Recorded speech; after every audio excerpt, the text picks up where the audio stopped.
So we can continue the meeting at 6:08 for our work session on August 22nd, 2022. And our first item of business is going to be board member position number 5, applicant interviews. Did you want to discuss anything about the date?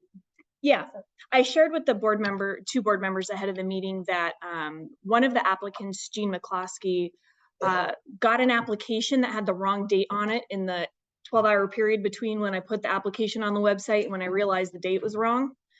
So she thought the meeting was next Monday. So it's up to the board. You can choose to interview the 2 that are here. You can choose to do a special work session next Monday and do an interview with the 1 candidate who couldn't be here tonight. And then make the appointment in September. It's kind of up to what you guys want to do. Also, just for your reference, there's copies of each of the applicant materials in front of you, as well as some potential questions, but you can ask whatever questions you want, and a piece of paper for you to take notes if you so choose.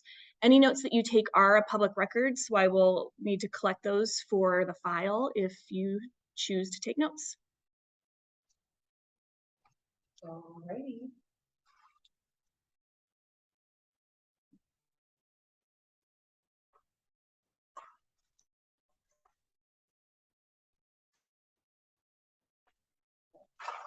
So.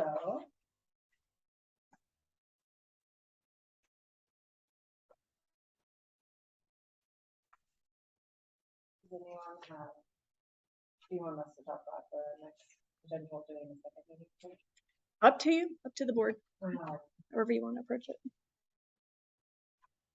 I don't know if you guys are available on this Monday. We have our Friends of MacRD levy meeting from 5:30 to 6:30 in here. So I'm gonna be here for that anyway, so I could stay after and be a lunch candidate if there's 3 of us. I can do that. I would like to interview her, especially since it wasn't her error not trying to, but just, yeah. It was my error. I own it. I own it.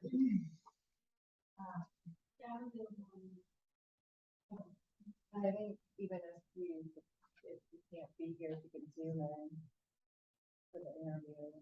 Can we have the meeting to discuss the candidates after that or no? Yeah, we'll just notice it as a work session and you guys can, after the interview, have the as long as it's done in a public session, you're fine.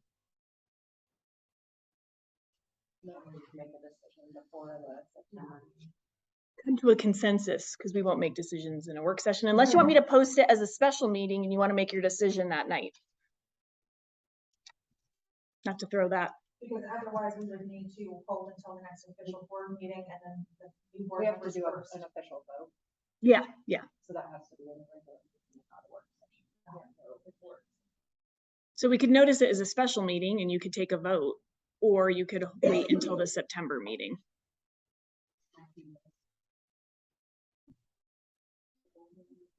I like how we're working, I think that's, especially with what we're looking at for ballot inspections, it'd be important to go into strong full board.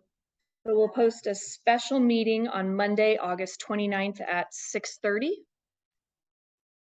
Is that? Yeah, and then do it all in the meeting. Mm-hmm. Interview her at the end. Yep. I will notice it as such. Okay. Perfect. Just wanted to have a plan. Does anyone have a preference of who goes first? I have Paul Flowers on top of my pile. That was for me. All right. And you're Paul? Perfect. I don't know if I had you there until now. I know probably already know everyone else. Nice to meet you. I don't know. I think I might meet your wife. Here at the pool, maybe. I've been on the board for a long time. It's like 2015.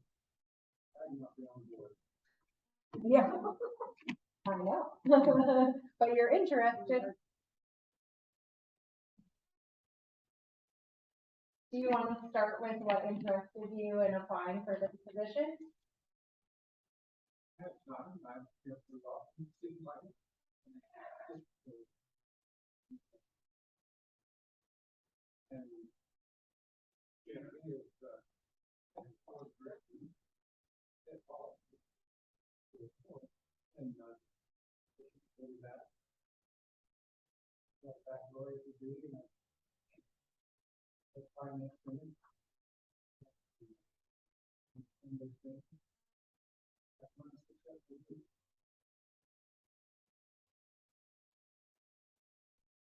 Great.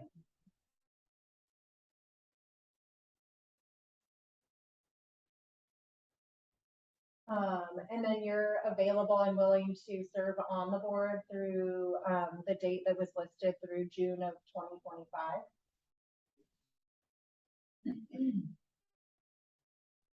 And the meeting days and times work for your schedule? 6 o'clock on the third Monday of the month? Well, I'm retired. I have time.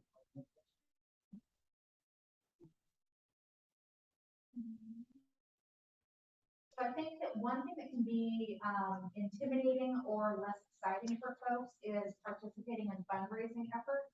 How do you feel about that? Do you have a level of comfort with fundraising and such? Fundraising is a thing. And I don't know how Stephanie resident funds from business. And you go out beyond that.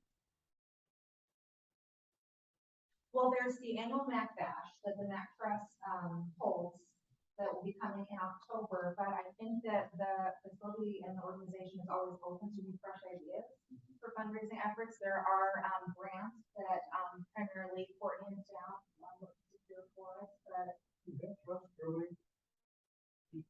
it is. Based on taxes, taxes growing.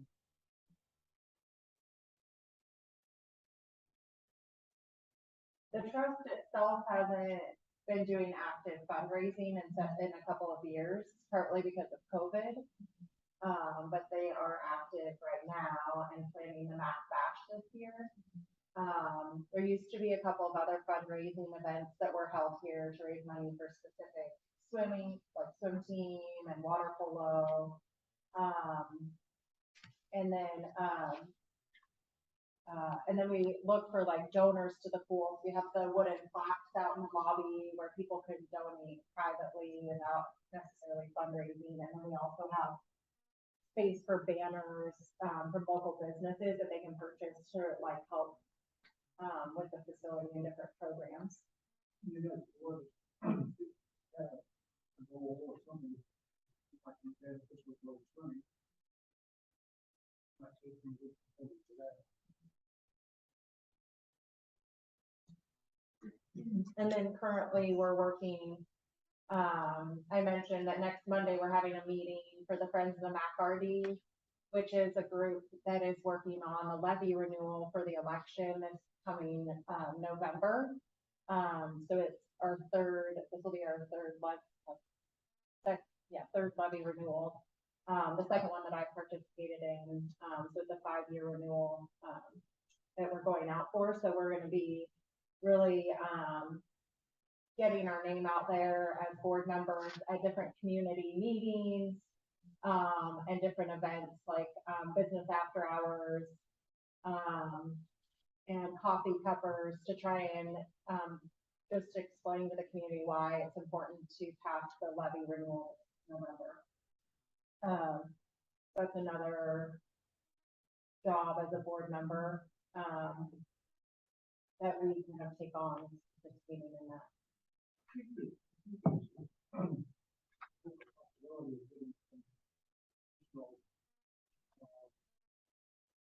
Bigger industries.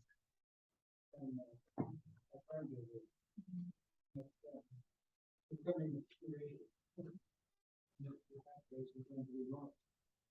And so they're actually even so much.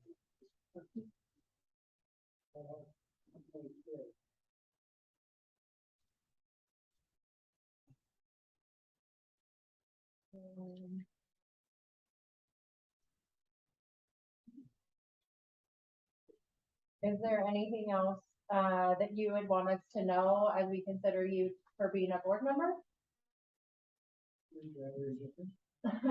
Yeah. All of the above.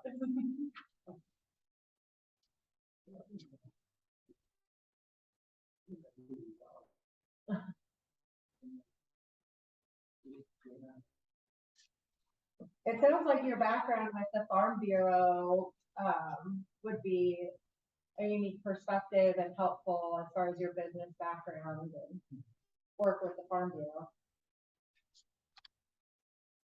And Mickey might have some thoughts on what goes on out there. And, you know anything about, like me and about 38 others, I'm not in it anymore.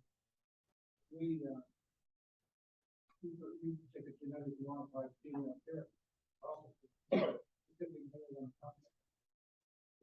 Afterwards, and that's benefit to the area. Because generally you see that in the area, years ago, and as long as they can keep in agriculture paying well, it's not a simple thing to do, but to begin to pay that protection more everything, and actually more money comes to the area through that door. There's some things that I think that we can fix. And one of them, I think we need to start kids from younger. We gotta have a good coach. And we can do our kids from younger and a good coach. And we can change the names on the reader board up there. Okay. That's it now, we're all one. And that should be a goal to still to do that. And I think the board, I don't know why it's not came about, but it seems like it's a magnet for other things from the short course activities to be able to work.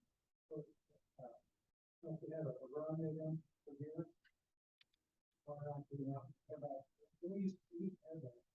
The Mac Dash. There's some things like that. The money kind of comes from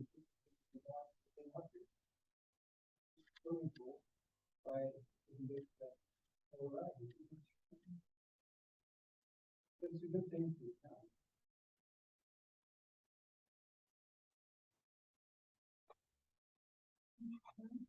You don't have any other questions?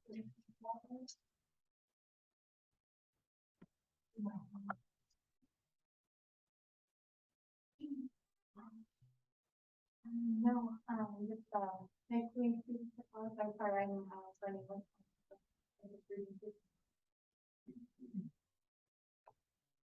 And you live in Napa? Oh, sorry.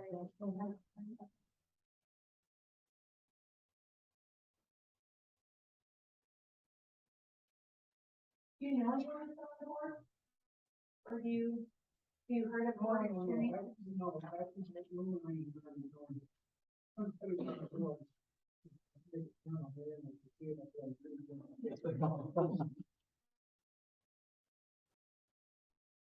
think the chairman is. I'm a family physician. Yeah, for about a year. St. Charles.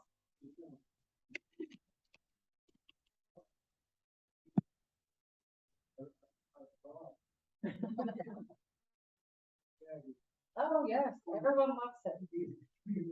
Yes. Good. I thought somebody was. I should have a dog. I love a dog. My awesome.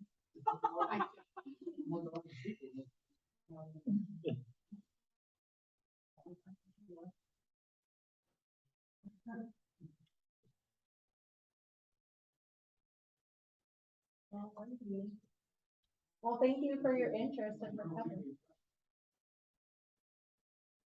I think we asked all of them.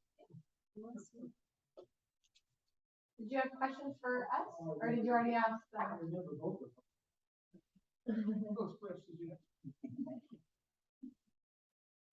Anyway, very nice to meet you all.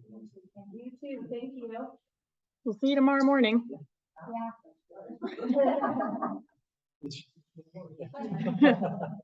Thank you for coming.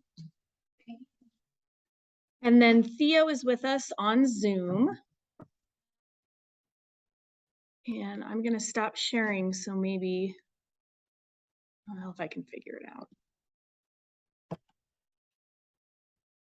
Theo, can you hear us? Yes. How you guys doing Good. today? Good, how are you? Can you hear all the board members pretty well? I mean, it sounds like there's a cup over the microphone or something, but it might just be the acoustics. But I could kind of make out. Oh, can you hear me better now? This is Janelle. I'm the chair of the board. Hold on, it's saying it's muted. Nice. That sounds good. Okay. And then we have Lynn, who's the vice chair. I saw that spring to action right there with the microphone and everything. There's I like that. fire. I'm surprised you didn't see any of us. Oh, Right? The sun is like right behind the slide. It's beautiful. It's really beautiful. Yeah, we're not trying to blind you. that's not helping.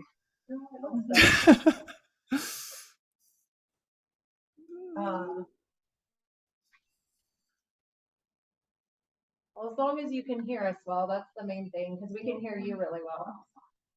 Nice. Perfect. Shauna's ready to move the mic around.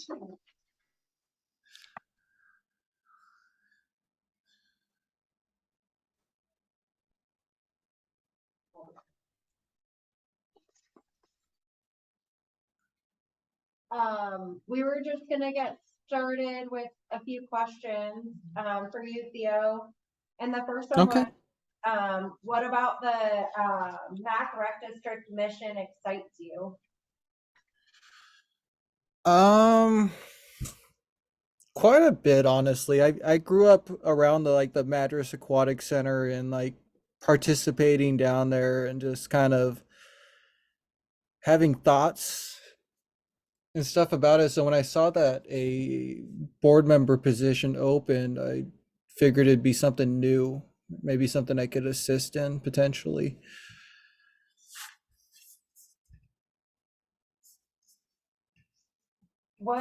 In what way were you involved with the, facility or the rec district in the past? I haven't been involved with the Madras Aquatic Center just as a person, like a client, I guess. Would Yeah, be easier to say. Yeah, I've seen the work you guys did with Culver High School, Madras High School, with those senior things you guys host down there. And then later on going into, I've actually rented out the Madras Aquatic Center a couple of times for, birthdays myself. great. So honestly, it's just something that I love. I love going to. So I would be interested in becoming part of the board of directors to get more involved, I guess. Awesome. Theo, can you hear me? Yes. So, Theo, this is Deanna. I just want to check in. I don't know if you heard, I asked this question of Paul as well, the previous candidate. What is your degree of comfort with fundraising? As we look to jump into applying for a new local option levy, there's going to be a lot of fundraising, community outreach, talking about finances for the MACRD, all that stuff. What's your level of comfort with that? I'm very familiar with that, I mean, not just from fundraising, but raising money for grants and stuff like that. It's very down my line of work. I work hands-on with anything from homeless to transitional programs to the USDA, FNS, behavioral health, emergency management, CDC leadership teams for fundraising in that essence as well. I tend to have a lot of luck with one thing, and that is bringing in money, so I'd Awesome. I'd say I'm very familiar with that, advertising, marketing, all that good stuff. Thank you.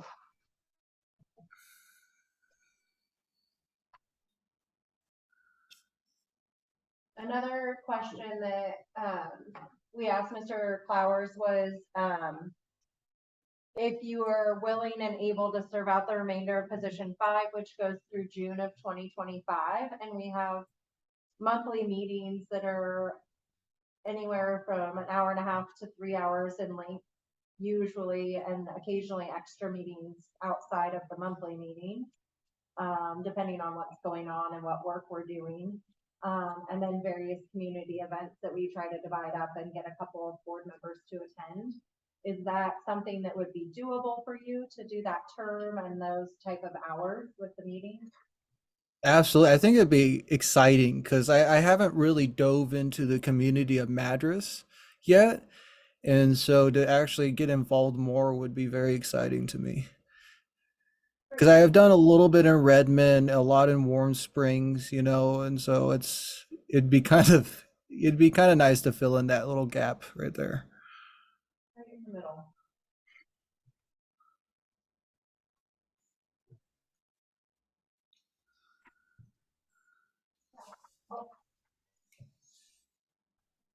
Hi Theo, can you hear me? Yes. Hi Theo, this is Jaleesa. What qualities make a great board member? Qualities that make a good board member. You got to be a team player, the chemistry's got to be there for sure, so I would work with you guys to tackle problems, any issues that we're facing, and just finding things that could benefit the program and staff to help protect the business and progress it as much as possible. But Thank you. huh? Hi Theo, this is Lindsay, and I was just gonna ask, what is your current opinion of the MacRD? Um, You probably hear things about town, like whatever communities, that you're working in and doing the work you're just saying. I'm just curious, what is your opinion of MacRD? I like what I see, I would be interested in expanding it to other businesses or maybe bridging some partnerships potentially. And I'd be very interested in kind of filling in that gap right there. But I totally love the family orientedness of it, and it's in a really good location. I like what I see, honestly. It'd just be building upon what's there, really. Okay, thanks.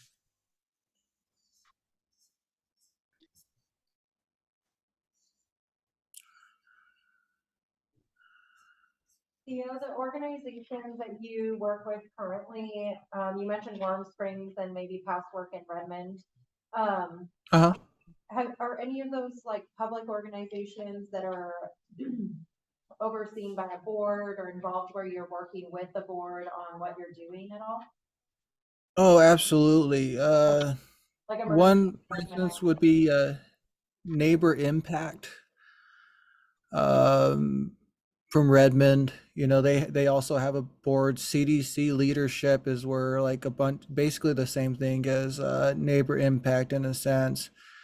Find issues in the community, what we could do to help them, whether it's bringing in water or food or, electrical assistance with bills. On top of that, we have the Health and Human Services Board, which oversees the program, it seems like. FNS has its own board, it's Western Region, and then the other ones associated with it. So I'm very familiar with it. I haven't shown interest in actually serving on any of the boards until this year. This is the year where I've started kind of diving into it a bit. Great.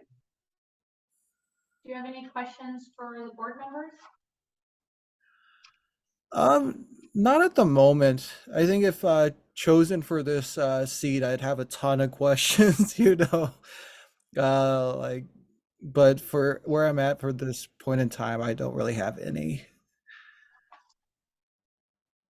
It seems like you guys have a lot of good energy, though. I mean, just peering from the outside looking in through this little monitor, you seem like a very likable group of girls and individuals. So I'd love to work more hands-on with you.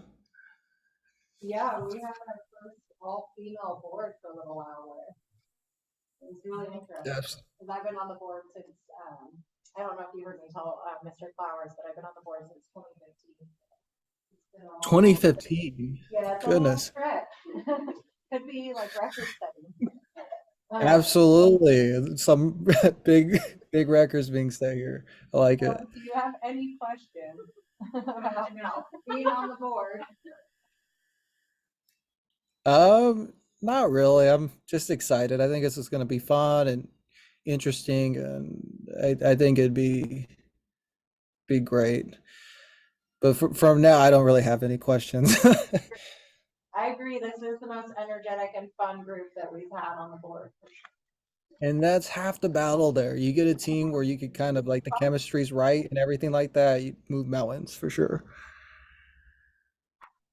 Great. Well, we appreciate your time this evening. And what we were saying at the beginning of the meeting was that we're gonna, we have a third applicant that there was a mix up, and we're gonna interview her at a special meeting next Monday night.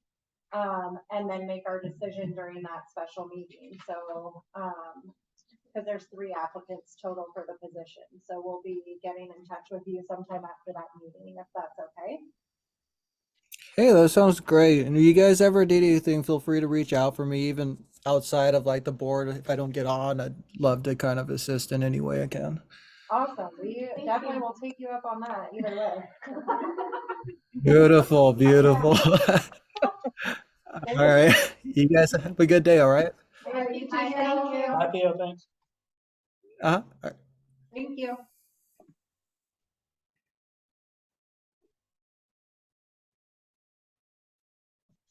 All right. So much fun. 3 so the third one, you missed my owning my error. So yes, so she thought the meeting was next week because there was a 12-hour period where I had the wrong date on the application. So I fixed it the next morning, but she had already gotten her application. So the board decided to hold a special meeting at 6:30 next Monday to interview her and then make the decision. And then they'll be sworn in at the September meeting. Is that who all the names? I know you guys are normal. We have friends on FRD for 5:30. We already have that. Yes. Coming with that. I will be. I'll be here. I'm also going to be snack. I will be here with snacks. I'll be with I love it. Okay. I just wanted to make sure we didn't need to have any discussion before then about the first. Okay. Standing updates, local option levy. Do you have item 3 on your agenda? Oh, I skipped right over it. We need to review updates to the MACRD fees schedule. Okay, so for comparison purposes, if you have a binder in front of you, and I think most of you do, except for Lynn maybe, you can see in the back is the current fee schedule. The one that's in your packet looks a little bit different. So we've moved the drop-in rate out of the membership section. So the drop-in rate used to be right here. We moved it over to recreation activities. The big substantive change is we've changed how we're doing fitness classes. So instead of doing a 6-week session that you pay $60 if you're in district for all 6 weeks, we're doing drop-in, where you can pay to drop into the class, or you can get a fitness pass and go to as many as you want. So we're going to try this way because we found that the sessions weren't flexible enough for patrons.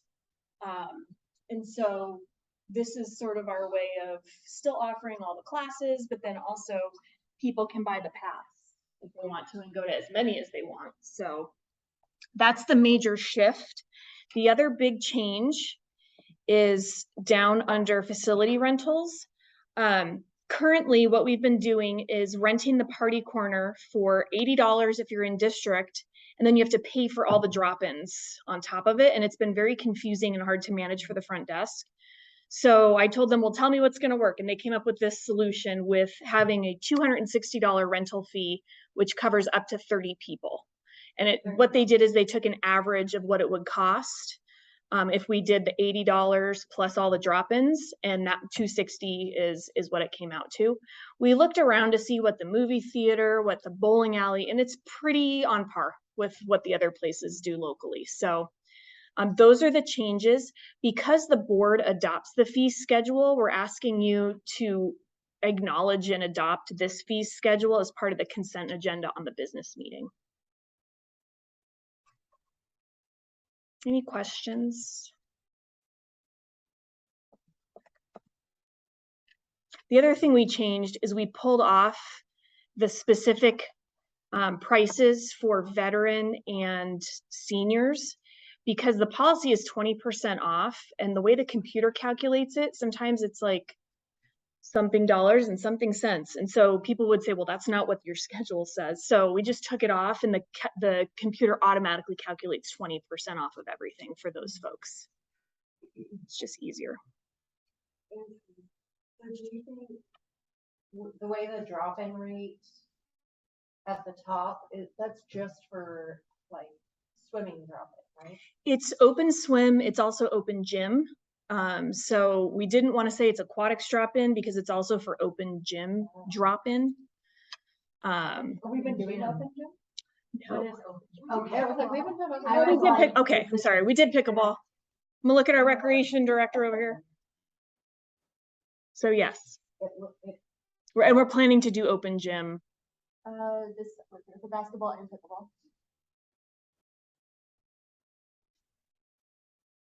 Where? Just because it says recreation activities at the top. I could- Bridges. Oh. Which is one of the locations it used to be, right? Right? I've only. Huh? Sounds like I. I was looking at, That's one of the, it used to be there and then there was like one or two other places, right? Besides Open gym. yeah, I didn't know. yeah, we've Oh, done a bunch of different, No, it's going to happen. So it happened in the past, and then I think it was when Joe left, there was a discovery that keys had been handed out to different people that they shouldn't have been handed out to in the school district, was not happening. That one. all the above. And so then the relationship was harmed, and at some point there was a cause to open gym. Right? Well, the relationship wasn't harmed with the school district, it was more internal, so like staffing, how do we staff it? What do we offer if we could get the gym space with the school district? So we've done it in the past when we had an opportunity with gym space and staff available. But we kind of, with COVID and everything, it kind of took a 2-year delay, but Shauna is gonna bring it back up and more focused, yes, on specific activities. So I just wondered if this should say aquatic / recreation activities fees or pool / gym drop-in rates. Aquatics are recreation. So this is us moving away from distinct aquatics and making it all recreation. That's fine. I'm ready. We're ready. Because like, I'm just like, I'm saying, he made such a thing of like, cause he called it water and. So I think then that. In water, out of water is what Yeah. all the documentation is from the that's what I'm past. kind of is like recreation and not splitting up and like segregating the. And soft approach. part of it too is that in the community, there's a faction of people that don't think that we should do anything outside of water. So this is a way of sort of saying, well, it's all recreation. We just happen to have a building right now for the aquatic stuff, and we are going to have a building for all the other things too. So.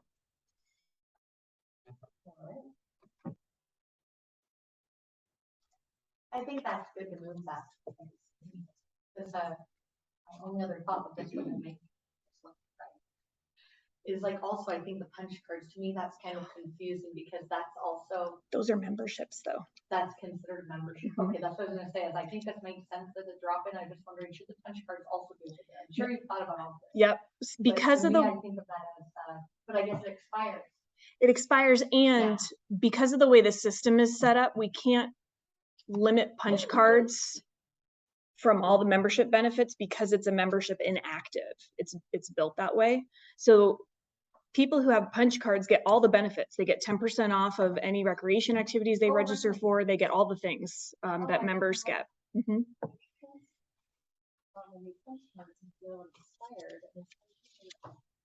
Yeah, you could have got that 10% off. Sign up for your member. Basketball. No, I need to get a. Get that punch card. Yeah, I think that punch card is like an awesome thing. I forgot this.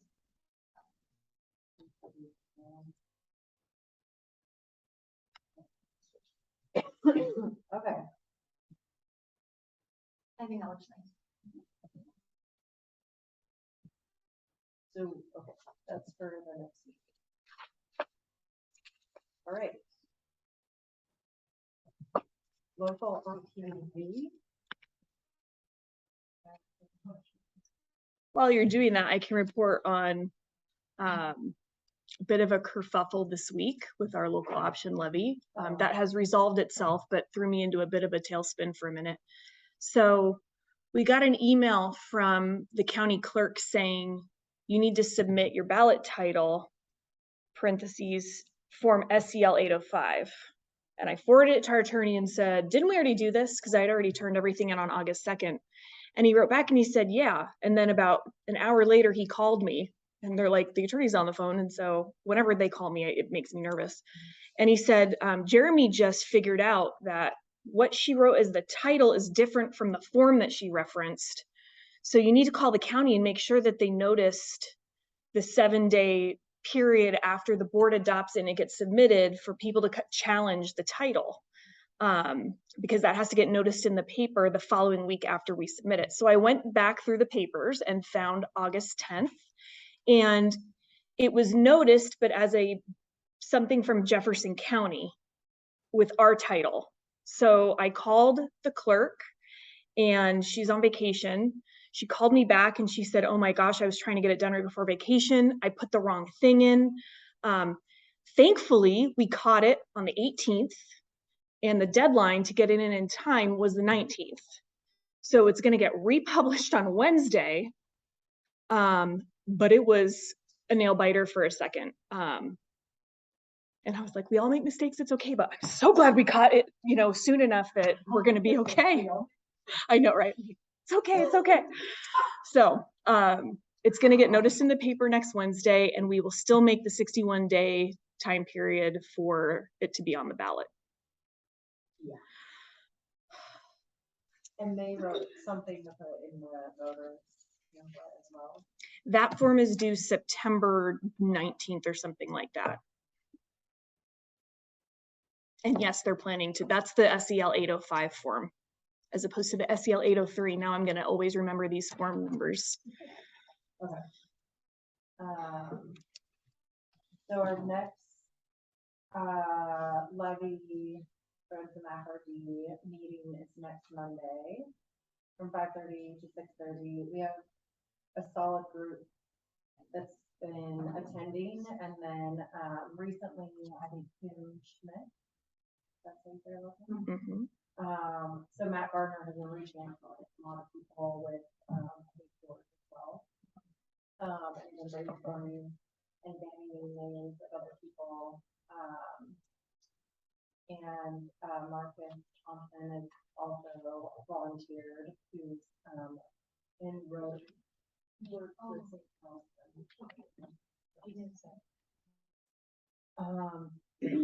So we have like a whole calendar that I've been working on with Mac lining up most of our things. So you all know about the Mac Bash on October 14th. We have various dates on the calendar of different events that people are going that we're gonna get volunteers to help attend these different events, like, we're going to Kiwanis, Greg, you're still in Kiwanis, right? For their launch meeting, which I think is at New Basin, Tuesdays. Tuesday, October 4th. And then we have a Rotary presentation on October 11th. And a community forum, I think that night for different people involved in the election. And the 11th of October, the whole, when we're putting out yard signs. So there'll be continued updates and reminders about these different events. Business after hours, will be hosted here on October 20th. We got on their calendar as soon as we could. Which lines up well, so the ballots get mailed out October 20th. So, and then we're doing business after hours on October 20th, and the week prior, we have the Mac Bash. So there's a couple events right around when the ballots come out that'll be positive events. And then coffee covers every Friday, starting, September 30th. We'll try and have someone at each of the coffee covers meetings in the mornings, to mention something about the MacRD and the levy and our message. Any questions? What time's the business after hours show? It's at like 5, I think. So I think it's at 5 or 5:30 usually.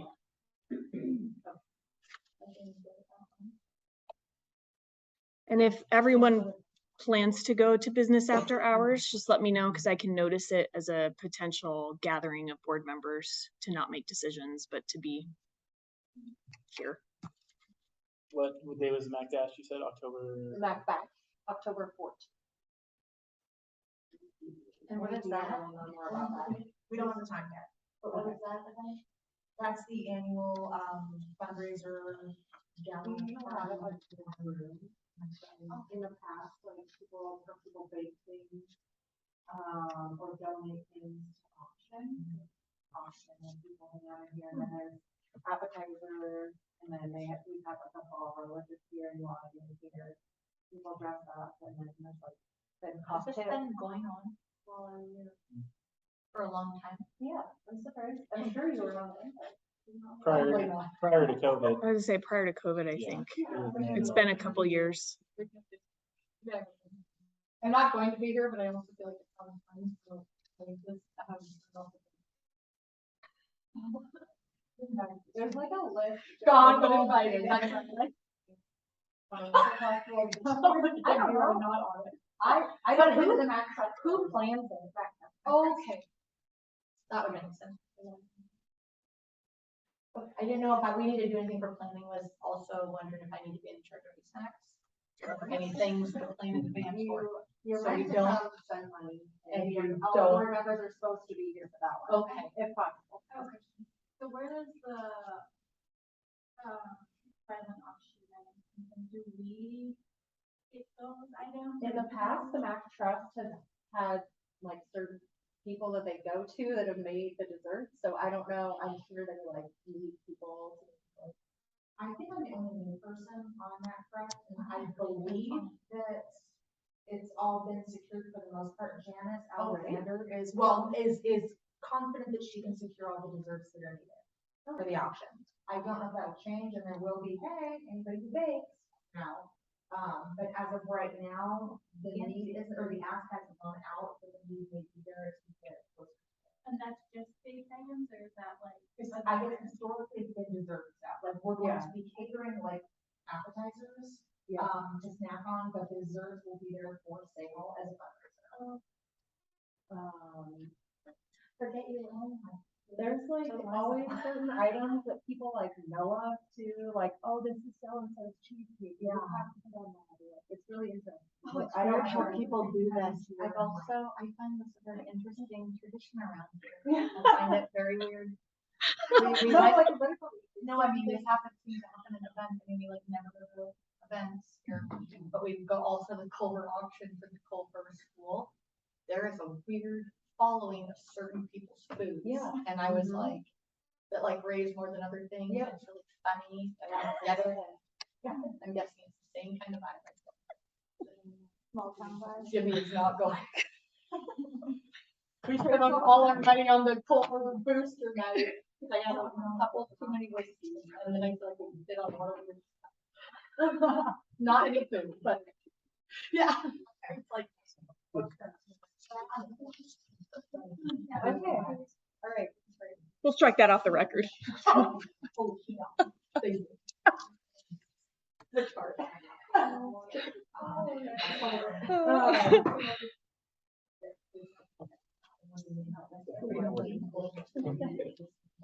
Okay. The MAC-RD master plan. Okay, so as you know, we applied for a grant from the state, and it turns out that we have 3,500 too much population to be eligible for that grant. So if you have to have less than 10,000 people served, and when I talked with him, he assumed that our district was the city of Madras, and our district is bigger than that. So we serve about 14,000, and it's too many. So we will not be getting the grant. However, in all the fun things that I talk about with the city's community development director, he encouraged me to reach out to the University of Oregon planning program, because there is a state law that allows us to work directly with them through an IGA and have them have their graduate students do a project to do master planning. And they did one for the city. They did the city's comprehensive master plan for about $40,000. And when I have been emailing with the director of the program, and he said they learned a lot about public engagement in the city of Madras when they did that project. And I said, well, I wrote back and said, well, this is broader than the city of Madras. This is Metolius, this is Warm Springs, this is beyond the city limits into the county. And he said, sounds like fun. So I wanted to just check in with the board. You don't have to make any decisions. I just kind of wanted to see if you're comfortable with me going down this path. I think it's a really great, cost-effective way for us to get a master plan. But also, Would Jeremy have to draft the IGA, or how does that I work? think what we would do is we would get whatever they use. Well, I could get the cities, which Jeremy would have drafted for the city as well. So, but yes, we would have an IGA that we would bring to the board and you guys would approve. So the timing looks a little bit different with this approach. And after talking with a few different folks, it actually, I think, probably works better for us to not be going out with master plan community engagement in the middle of the election, because we don't want it to seem disingenuous that we're trying to collect information from people. So what we would be looking at is a November, December time period for the board to approve the IGA, and then doing master planning to have some sort of plan in place April, May, that would come back to the board for adoption. Is everybody okay with that approach? I'm guessing it'll be somewhere between $15,000 and $30,000. We had budgeted a $20,000 match to the grant. So I will probably reach out to a couple of our friends in the community to see if we can get some matching funds locally. I'm guessing the city would be probably open to helping us, because what they would do is once we have a master plan, then they adopt it as part of their parks master plan or comprehensive plan. There's like 8,000 different plans. You'd think I would understand how they all work listening to Nick talk all the time, but I don't. There's too many.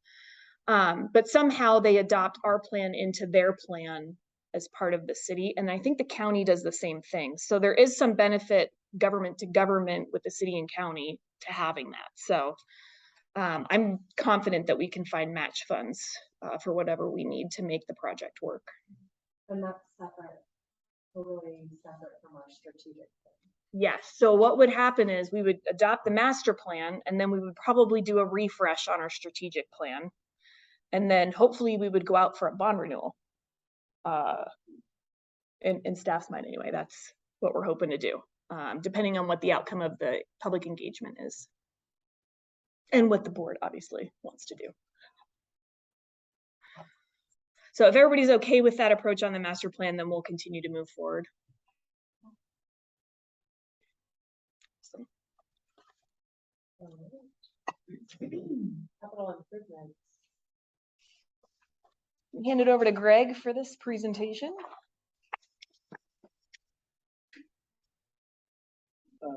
So Courtney's passing this out. It's what we're planning on doing in September during our annual shutdown. I'll give you guys a couple minutes to kind of it's front and back, kind of briefly look over it, and then I'll kind of go through it.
Okay, so as you know, during September, we, shut down for a few weeks to kind of check all the big projects off the list. And so we're proposing a budget adjustment, because we have quite a laundry list of things that, for the pump room.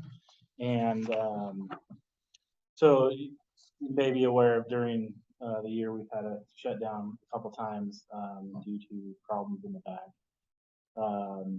We've been chipping away and addressing things as they come, but we're talking, more experience back there, and talking to John, who does a lot of the work, suggested some things, because we think it's kind of a culmination of errors. There's some systems that are working really good, other systems that aren't quite up to par and, need to be upgraded or kind of fixed to kind of bring them back up to speed.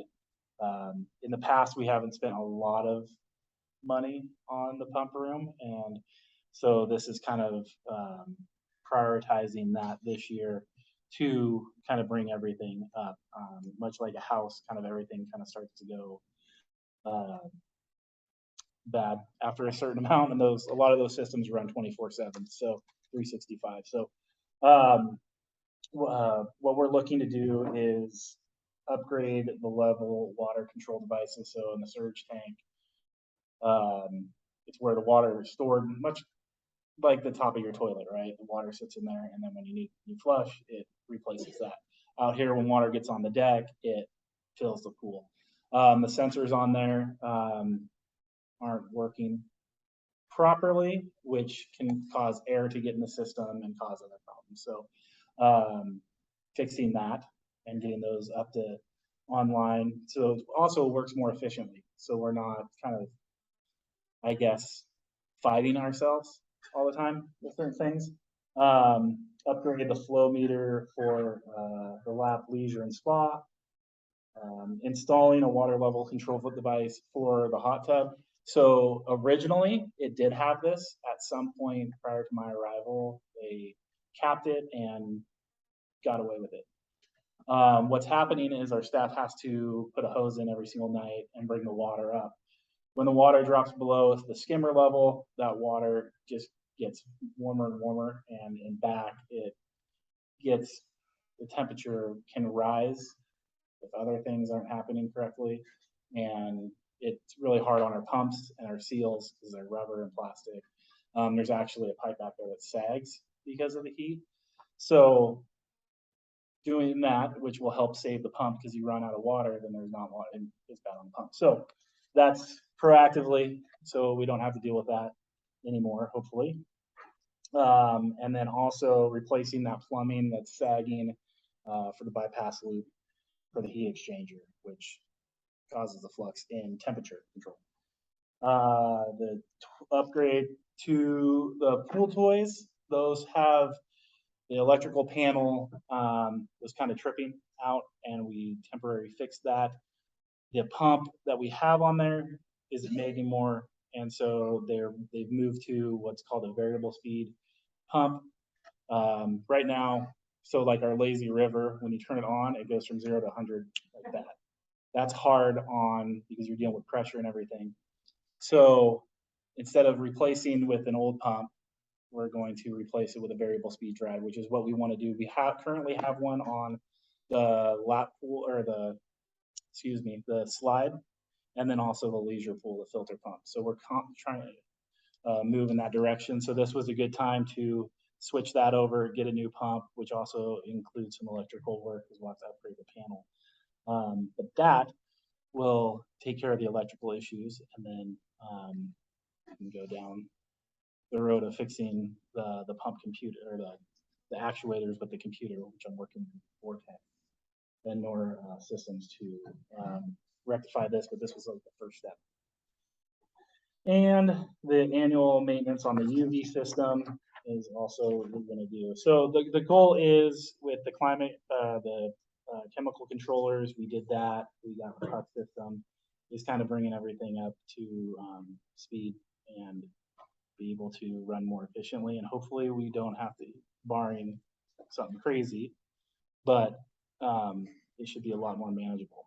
And we can diagnose what is going on, because we don't have like culmination of errors. So we can actually hopefully point to one thing and go, okay, this is it, instead of going down the rabbit hole. What we do for our boiler maintenance during that time? Yeah, it's a schedule. They're going to be out here the first week of September. So we're going to do the boiler. They do the schedule on that. They're also going to replace the piping for the domestic water, hot water heater. The big boilers are for the pool, but sometimes in the morning, if that's tripped, it doesn't heat the water, and patrons are like, the water's cold. And it's because of our flue and how the building was built and the wind direction. It's crazy. So we're going to extend that flue, and that should solve that problem. Do some deep cleaning around the whole facility. Hopefully Peyton will have some staff to wax the slide, and kind of just a lot of those projects that are a lot easier when patrons are out of the building. So that's kind of the idea, is to, but this was specifically for the pump room pictures, but there's a lot of other things that we're going to do as well. The window should be replaced. They're ordering it. You know, it'll be here when it gets here, and they'll replace that. They also are, which was last year's budget, we did for the lap filter, the big filter, that is also going to be replaced during that time, but that came out of last year's budget. No, Comes out of this year's budget. this year's budget, Mhm. but it's already allocated. Yes, it's Yeah. budgeted in capital. So this is, And to be clear, that first background that says that we're doing a budget adjustment, that's from an old cover memo. We are not doing a budget adjustment. Everything that we're spending in September is in our budget. That's what I wanted to say. Yeah, everything's in our budget. That was a review error. I will take ownership for that. This is why it's so important to do preventative maintenance. And we're catching up for many years of not prioritizing that. So all the things that Greg talked about, I want you to envision all of us staff run around like chickens with our heads cut off a little bit, like, what's wrong? Why is that not working? Why is this? It almost feels like, well, and none of us are technical experts, you know, with listening, every time I hear Greg talk, I'm like, okay, now I'm gonna remember that piece. I think we're all learning as we go. And one of the benefits of focusing on the pump room right now for September is that Greg is gonna be back there with him the whole time. And it's almost like professional development while we are doing all these improvements. So I think that's gonna be really helpful. That helps every time he's here, spending time with him, because then I'm able to talk to him over the phone, troubleshoot, and this and that. He's certainly eager to. Yeah, he likes coming over here. Oh. Is Dennis gonna be doing you mentioned out of office, will be running around doing as well in the building? Is he helping with that? He may or may not be. It depends on his work schedule. Um, So perhaps. and then this is like a really big list of Mhm. things with the pool specifically. Is there anything else on the property? Like, I remember in the past, like parking lot ceiling and staking the wood on the building, and like, where is that missed at for the rest of? Well, so I'm in the process of getting a bunch of quotes for things. Painting the offices, the lobby in here, staining the inside, and then staining the outside. That's a big project. Replacing all the blinds, getting new blinds out here in the natatorium, in our offices, and in the lobby, because we have those pieces of cardboard up in the mornings because the receptionists get the glare and it's hard to see the computers. There's that. There is. And I think what you see is staff's prioritization of the pump room, because just the blinds alone, it's like $45,000 that we don't have in the budget. Part of this too is collecting information. So if the board chooses to go out for a bond renewal, we can include maintenance items like this in there. Like staining all the wood and doing all those kinds of projects, because we just don't have the budget to do that. I think what you're asking is usually there's something that patrons can see. And they definitely won't be able to see that, but they'll notice it when they come in here and the pool's not closed because of this, that, or the other. And so the downtime we're projecting is gonna be a lot less than what we've experienced exponentially year after year after year. I guess in my mind, there's always like an ongoing list of things that need to be done every so often. I remember the staining we did at some point, and it was like gonna need to be done Yep. missing years. Yep, and it should have been done this year, but it's $20,000, so it's not happening. The parking lot is now the school district's responsibility for maintenance, and it should have been their responsibility since this building was open, because they own it and we do not own it. So we should not be doing anything in the parking lot. I presume that they will, because we had a conversation about, we would do snow removal if they will maintain it as a capital facility, and so that's the plan. So we don't have to. We are going to continue to landscape the it's basically xeriscape out there, so there's not much that we have to do. This grass area in between the middle school and us, we're gonna continue to maintain that as well, even though it is their property. Because I think with this whole vacation process that we did, with the city vacating it back to the school district, now they own it. So yes, that was part of our conversation about trying to clarify roles and responsibilities around the parking lot. And when they said, well, we'll maintain the striping and I was like, sold, you guys can definitely do that. We'll be happy to mow the lawn 3 months out of the year. Well, they didn't know. Well, no, the crosswalk's the city, and I have been in conversations with their new public works director about that as well. We used to. We I shouldn't be. painted those, We shouldn't be. but, well, yeah. That's but- not But we're allowed. not.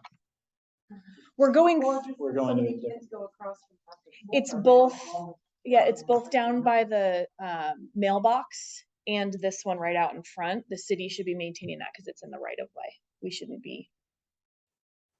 We're not allowed to touch those. So the answer is yes, we have a 5-year maintenance list. We don't have enough money to do all the things that were scheduled to be done. So we're prioritizing the pump room this year. And then as we see what needs come up over the next year, then we'll look at that list and hopefully be able to tick some of those other things off the box. And if not, then hopefully when we go out for a bond renewal, we can include some of those big ticket maintenance items like relining the pools, doing all the staining outside and inside, redoing the stairs to to the slide, some of those things that need to be done, re-roofing the building. Well, so the roof that's on top of the locker rooms is failing. So I'm sort of envisioning that if we are able to pass a bond renewal, we just basically rip off that whole side of the building and start over. Cause it's all just failing. Everything from the office is over. So, but those are conversations to come. Oh, yeah. That whole wing of the building. We'll talk about that. We got a plan. We got a dream, about what that's all gonna look like. So. Well, my only thought on this was, we were saying sharing thoughts as, or was any thoughts wanted? No. Well, I was gonna share this. To me, I don't really think that's a con. I wouldn't put it as a con. I think maybe now that we have a really nice website, maybe we could do, like, you know, put what's happening during the downtime and have on like a thing and make it an exciting thing, because again, like, I wouldn't get into like the technical stuff Sure. of all of this, Yeah. but you could say like, focus is the heart of, I like how you said on here, the heart of, someone said the heart of the system, Heart of the MAC facility on the third bullet. And you could kind of say like, what the things we're gonna do are going to improve this, and say like what it's going to, how it's gonna benefit, or something like a benefits list of all the things, and then something like that, 'cause and then also on the Facebook. Yeah. Because also, or maybe some progress update pictures with like, you know, some fun pictures of Greg with this person, you know. Or when we're taking the old filter out and putting the new, I mean, Yeah, like videos of that. showing A video of the old filter being like, I'm you know, stuff like that. So I'm sure you wanna add that to your list, Greg, of like some fun videos No, while doing this, but also since you have that friend that you said likes to come and he likes seeing the videos. I was just thinking of something, because to me, it's not a con if, what's the con always is, I think, the lack of like, how do you convey all the things happening here to the community, right? These just happen to be very hidden things, but everyone takes it for granted that they come and they don't get, you know, skin bumps and stuff from things, the water being good or whatever, the chemical. I think that's a great point. And I also thought we could do, there could be like an interview in the, like Courtney's, are you still doing those? Mhm. Editor, the last couple papers, that's all read, Yeah. I used to read them, but where you could share what the updates are that are happening, like, hey, why we do this? And this is a really big change, but we have this whole new plan of how we try to tackle the problems up front.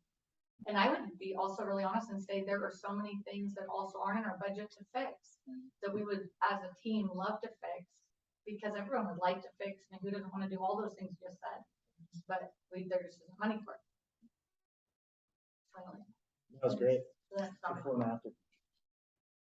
You can always give us thoughts. Well, I just didn't know if you were asking for feedback on this, or it's like you're saying you're doing this, but there's no change to the budget, so. You I know, think we're, that sounds like a great priority. I just think like, how can we more show all the things that are happening? Kind of like what we were talking about the other person Yeah. about the camps, or just how do you get the word out if people aren't like necessarily, you know, Yeah. listening to these meetings, yeah. joining them. That was great.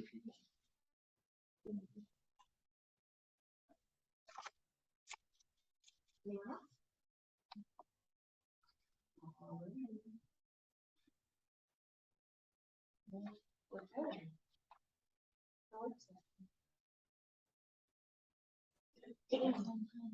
So we can adjourn the work session and move on to the business meeting. And we'll call the business meeting to order at 7:17 on August 22nd. And start with roll call. Chair Lewis present, Vice Chair Foster Drago present, Secretary Treasurer Siebel present, Sorry. Board Member Seppa. And then the last seat is vacant. We'll stand for the Pledge of Allegiance. All right. I Pledge allegiance to the flag of the United States of America, and to the republic for which it stands, one nation, under God, indivisible, with liberty and justice for all. Ready? And can we, I just need a motion to adopt the agenda unless anyone has corrections. We need to take off number 6. as per discussion Yes. earlier. You're gonna table it, Table it. so you wanna leave it on there. Oh, okay. Okay, for that change, I'll move to, move forward with adoption of the agenda. I'll second. All in favor? Aye. Hearing none opposed, the agenda is adopted. Correspondence? We have a couple things in your packet. First, because now I'm connected to our Google reviews, I get an alert that we got one. So it's easier to track them. And so I just created a Word document and I'm taking screenshots of them as they come in. Just wanted you to see that we have some really great reviews and we have some corrective action, sort of helpful feedback items as well that we reply to as a staff when we get them. So you see a couple pages there of Google reviews. Right now I think we had a 4.75 rating out of 5 the last time I looked. One other question on this, I was thinking we could incorporate the positive reviews onto also on the website. Because we don't need to put who they are, but we could just, I've been seeing that a lot on them now where they don't save it, it just shows the quotes. And we're doing that at Keith also, but it's just like, you just would put like, could even be a part of it if it's short, so that it like fits on, so that also on the phone scroll, it won't be too big, but. It's just Great like, idea. that one, see, like, my granddaughter loves this place, like, that one would be a great one to put on there. Yeah. And just have them be rotated, and then as we get new ones, we can be updating them. Maybe every quarterly or something. One. Now that we have the website, I feel like we can add all these different things. Well, but we also have to remember that we don't really have staff managing. I mean, we've got people Oh, doing it right. as a piece of their job, so it's a great Maybe idea. For a longer term. Hopefully, yes, we can incorporate that And you don't into, have to update them very often, I think, that there could really be like 4. right, that And just then sort of, those go for like a quarter, and it really only takes 2 minutes, I think, if you don't do it like, you definitely wouldn't do it weekly or monthly or something like that. yeah, no, Go on. but so noted, thank you. And then the other thing in your packet that I wanted to share with you is the National Recreation and Parks Association did a salary survey, and I was really excited that we are at or above the national average for all of our positions. And I think that's the first time Oh, that we've been able to say that, and I'm really Wow. proud of the district for investing in our staff. So wanted to share that with the board, and feel free to take a look at it, and if you have questions, let us know. One of the nice things about being closed in September is staff can take advantage of professional development that's happening during that time. So Greg and I are attending the SDAO conference in Salem. And then the following week, Sean and I are going to Phoenix for the National Park and Rec Association conference. So we're excited about that. It's exciting. It's happening on this side of the country. So plane tickets weren't exorbitant. And then in February, Greg and Peyton are going to Denver or somewhere in Colorado Springs for the Aquatics Association National Conference. wow, cool. So all the professional development, which is so helpful because in our little world, we get focused, and then when we can lift our head out and look at what others are doing, we can steal things from them. And then also feel validated by some of the other things that we're doing. So, and I think that's all I had in correspondence. Let me get through this report and make sure. Do we need to include our email one? No, because we had an email from a patron that I believe we resolved, but they had CC'd Janelle on it, but we don't have to. I mean, I can put it in the next board packet if you'd like. Do you want me to do that? Maybe this is our one, or- Okay, I can do that.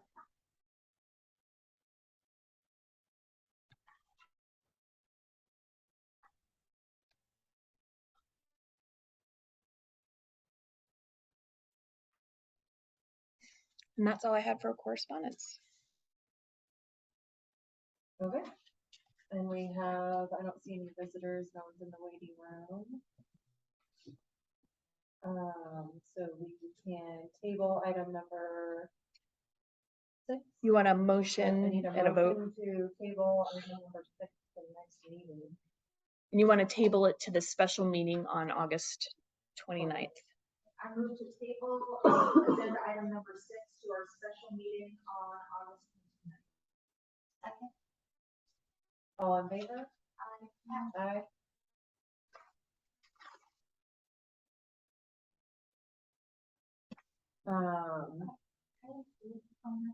I just what you said on this salary survey, what was the thing you said that we, We're at or above the national average, for this? according to the National Park and Rec Association. Huge accomplishment. I think that's like a thing that we should also. I mean, Talk I about. was also curious if the turnover had gone down. You're also gonna share the turnover. It's been a year. No one's left. No one on the management team. It's been a, yep. I'm just curious, I figured that that was the case, but I just We were just talking about that. usually it correlates, I mean, it's not everything, but especially right now. That's not good.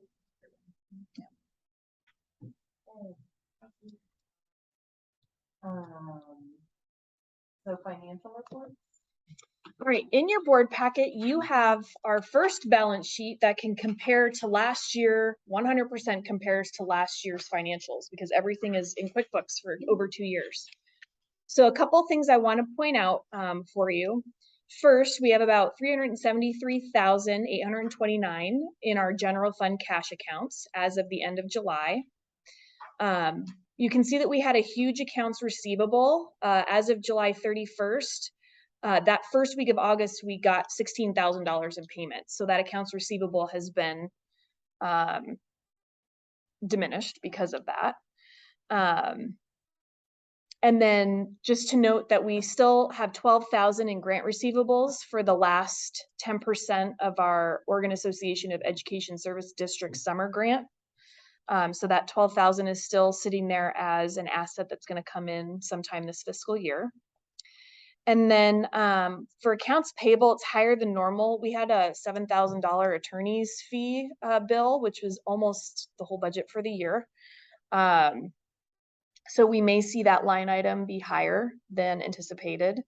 And then we also had pretty large fees increases for water and sewer because last year they based our rate on a COVID year when we were closed for 3 months.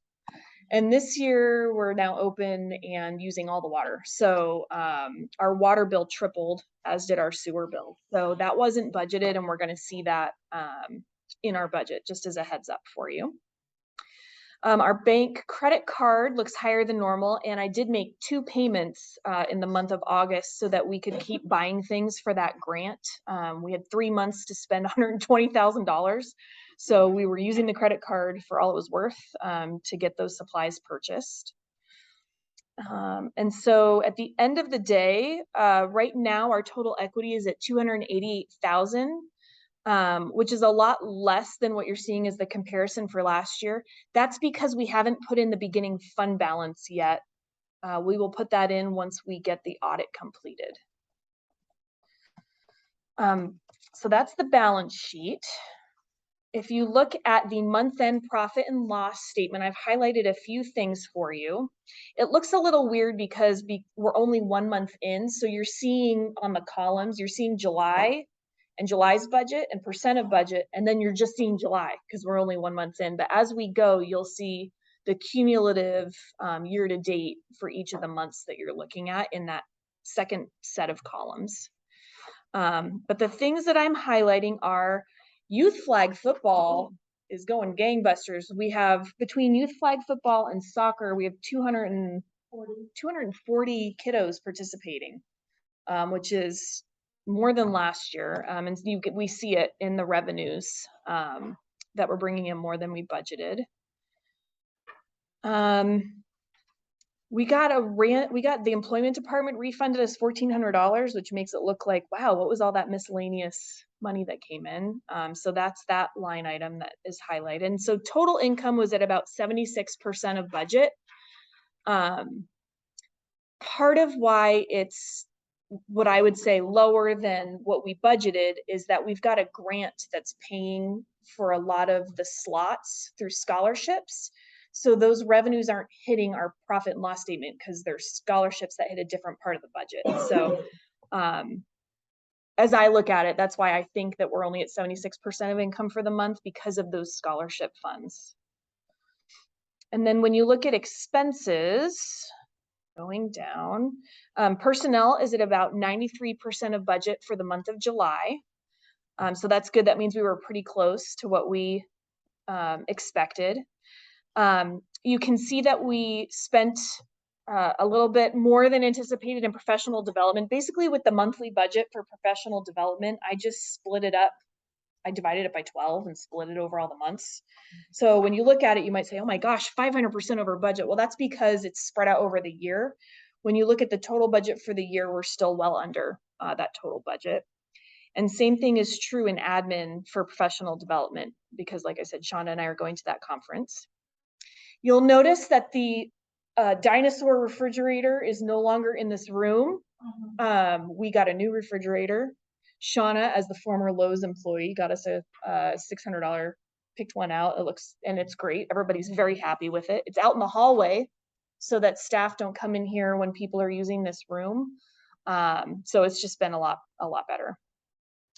Repairs and maintenance, we did have to do some repairs to our UV system. The fans went out on them, got overheated because it's so hot back in the pump room. So we had to make an investment in the UV. And then we did have our fire sprinkler inspection, which makes that budget look like it got blown out for the month. And then we bought ice cream and goggles because we ran out of both of those things. So those are the expenditures under facilities. Because the executive session happened kind of quickly, we missed the deadline to notice it in the Pioneer, which costs $56. And we noticed it in the Bulletin, which costs $330. So after talking with Jeremy, there's a way we can do it without actually having to publish them in the paper. So I'm working with them to understand what that looks like so that we don't have to spend that much money on notices. And then I talked about legal services already. So overall, our materials and services budget for the month, we were pretty close to what we budgeted. We're at 98% of budget. So total expenses was at about 85%. Normally, I like to see that our revenues exceed our expenses, but you'll remember it was 76% for revenues and 85%. I think that's going to even out over time, but I'm keeping an eye on it, bless you. Any questions on the profit and loss? Nothing weird with our property tax in the debt services fund yet. Nothing's really happening in there until December. And then the last thing in the financial report is the cash flow analysis. I love this time of the year because we get to do all the numbers in the cash flow estimates. So everything in red on the sheet is an estimate. Everything in black is an actual. So as you go through, you can see it compares year over year, so you can sort of see the trajectory that we're on. And you can see personnel is way higher than it's been in the past. And there's a couple of reasons for that. One, the last 2 years has been COVID. And so we've been capped at about 60 patrons. Now we're capped at 160. So we have to have at least 4 lifeguards ready to be on deck. Plus we this summer have tested having a deck supervisor plus a manager on duty, and it has been wonderful. So our hope is that we can continue to do that as we move forward. We also added all the summer programs, which has increased our personnel as well. And I cannot wait to show you the numbers for that when we get to the executive director report, because it's very exciting. So as you look at this, when you look at the right-hand column where it shows remaining funds, over here, when we fall below 200,000, it means that we're using our tax anticipation loan. So I'm anticipating that we will use our tax anticipation loan at the end of August, going into September. So we are going to use it this year more than we've used it in the past. And part of that is we're putting almost $40,000 into the pump room and into the building during September. So it's just, it is what it is this year, that we're going to use more of those funds than we did last year. And then we expect property tax revenues to start coming in October and November, and then we get back to having our own funds and paying the county back for that no tax revenue period. So we're anticipating with all of our estimates that at the end of the fiscal year, we'll have about 325,000 as carry forward for the next year, which is right around where we're at this year. So we're trying to grow that ending cash so that eventually we can carry ourselves. It's not going to happen this year, but at least we're not projected to fall below where we are, if that makes sense. So we're keeping a close eye on this analysis, but things look okay for now to get us through until November when taxes come in. So Courtney, you're saying on the page back on the expenses, you're not concerned with that? Doesn't that seem high of your expenses? I'm not concerned because of the timing on scholarship revenue. So the way that scholarship revenue works is Active keeps track of all the scholarships, and then for the scholarships that we're getting through the Oregon Association of Education Service District grant, those get reimbursed to us as I bill the grant internally, and that happens once a month. So that revenue will show in August for the people that registered for youth camps in July. So there's a timing issue there. So there's a gap of showing that, but just overall expenses are not, you don't feel concerned with that? No, because all of that is grant expenses. The bulk of it, I want to say about 70,000 of it is grant expenses. Oh, wow. So, because we got the grant award at the end of June, the money came in July, and then we've been spending like crazy to spend the $120,000 of the grant. So I'm not worried about it. And I have to tell you, it's been like pulling teeth to get people to spend money, which is kind of funny. Well, not Greg, he's always ready to spend But money. I can't use it. But yeah, there's no money for facilities, but Sean and every time I go in there, I'm like, you guys gonna spend some money? You got $12,000 left. So we've done a good job No, I know, communicating it's not to really spend good. money. There's just some expenses that aren't like, overcomable or, they're not like, I think it's a very conservative. I Yes, just thought that seemed. it is high, but it's because of that grant. Other questions? Madam Treasurer, anything to add? No, I love seeing the, year over year, so this is very exciting. We're at that point now. It'll be more exciting when it is in COVID numbers, but, Yes. we're getting there. So.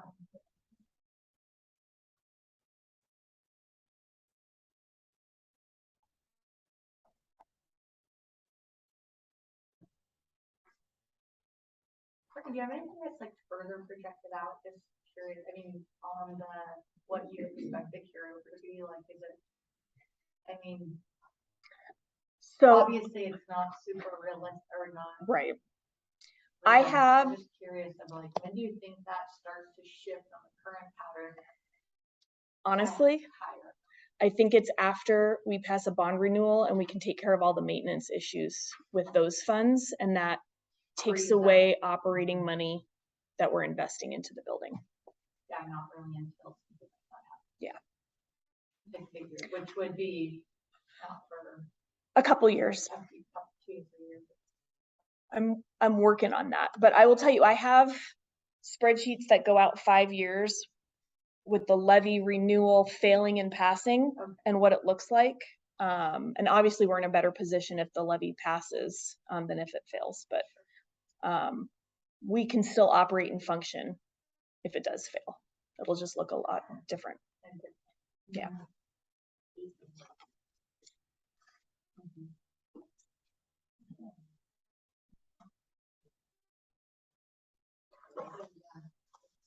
And even if we have to use that other money, I don't think it's bad. I was just kind of curious on your projection when you think that starts to change. Until we catch up on all the deferred maintenance, I don't think it does change. And I worry that something major is going to happen and then we're really going to be in a pickle. Because it's like, just the amount of revenue, even the increased revenue, or even doing a lot more programs, say we doubled it or something. Right. It still doesn't cover it a significant need. I mean, one of the positive things this year is with that grant, we were able to invest in summer programming, equipment and supplies that we can use throughout the year as well. So, for example, we may not have to buy any footballs or basketballs because we Right. invested in sports week camp, right? With all those pieces of equipment. So staff was very strategic about what we purchased so that we can use it and not have to. So that's going to help us save some money over the course of the year as Sure, well. It all helps, I just think, like, yeah, like bigger picture, it just, if a significant thing happens, like, I was just like wondering, when does that kind of come out of it? That's really the way you think it does. Well, and on that, to her point, is a lot of the stuff, you know, like on the facility side, once we fix it and come up to speed, then it's still investing money to, you know, maintain those pieces of equipment year after year, and not just saying, oh, we got a piece of new equipment, let's see how It's long it done. lasts, Right. which has been kind Yeah, of that's what, like been a great experience. right, and so On how long so things last. we're hoping to make these investments, but then also have some monies in there to do the preventative stuff year after year, so we get a good long life, and then we'll be in a good position if something does bad happen, because we have a little bit more in the coffers, hopefully, to, you know, weather that instead of, we'll take care of it when it breaks. So, different approach, but in the long term, we're optimistic. We'll be financially in better shape.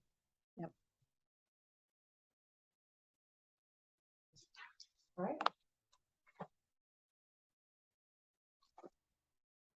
All right, and then I just need, consideration for approving the consent agenda.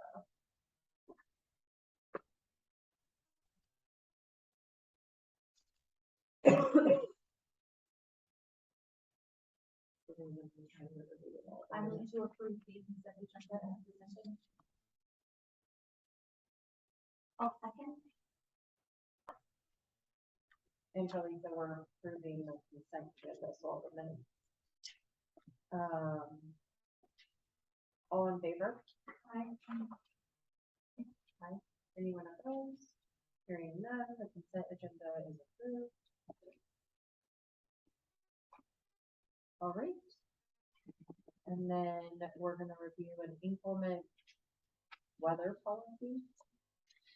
So the board adopted a staff inclement weather policy, but we also need to implement a district-wide as it affects patrons weather policy. And Shauna did a bunch of research and drafted this policy. And so essentially, we want to make sure we're following best practices for health and safety for everyone. And so Shauna looked at regional rec districts, local school district, OSAA, and then looked at our past. We found some old policies that we also looked at. And so I'm gonna go down to the policy. So essentially, we're trying to capture the aquatics facility. The last one was really focused on our aquatics facility. And so now we're trying to capture all the things that we do. And so as we bring you policies, for the most part, when we bring them and we've already had them, it's because we're trying to broaden them beyond just the MAC. And so what you see here are indoor program procedures. We talk about snow and lightning and smoke and making sure that our air quality is good. Particularly in this building, because we have an open system, we bring outside air in. So it can get, when it gets funky outside, it can get funky in here. And so we just want to make sure that we're keeping everybody safe. And so this policy is pretty flexible. It gives staff some decision-making flexibility, but it also sets some pretty firm, you know, if it reaches 150, we're going to close the pool. Or if it reaches 150, you know, maybe we'll cancel the outdoor activities. So this policy is we're gonna put it on the website. Shauna's gonna be able to message it as part of each of the different types of activities, depending on what time of year it is and if it's indoors or outdoors. So you see indoor program procedures, and then section 4 is outdoor program procedures, and all the same things: snow, lightning, thunder, smoke, you know, the different air quality index levels, and when we cancel or encourage people. And really what we try to do as well is encourage families and empower them to do what's best for their family.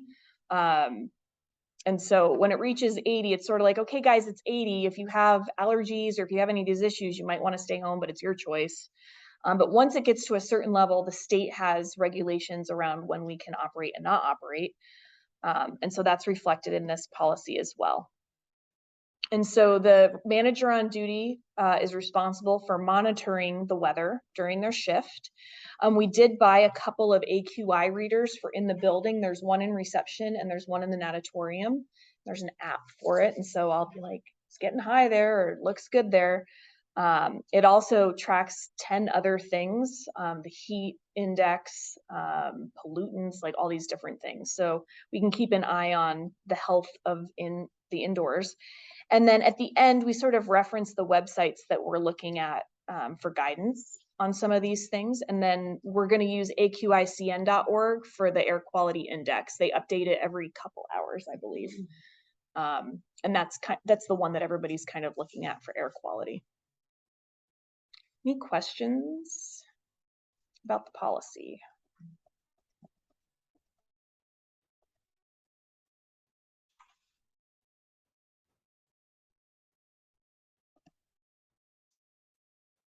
We just need to move to.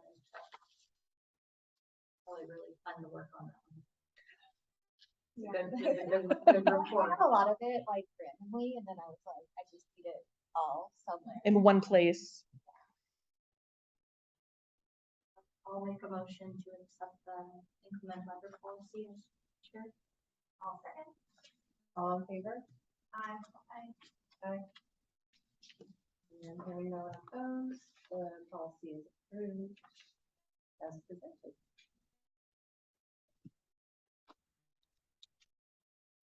All right.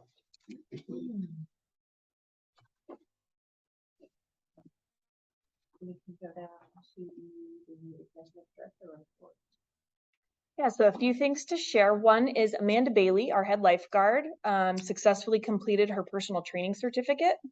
And so she's going to be teaching in and out of water classes here in the building.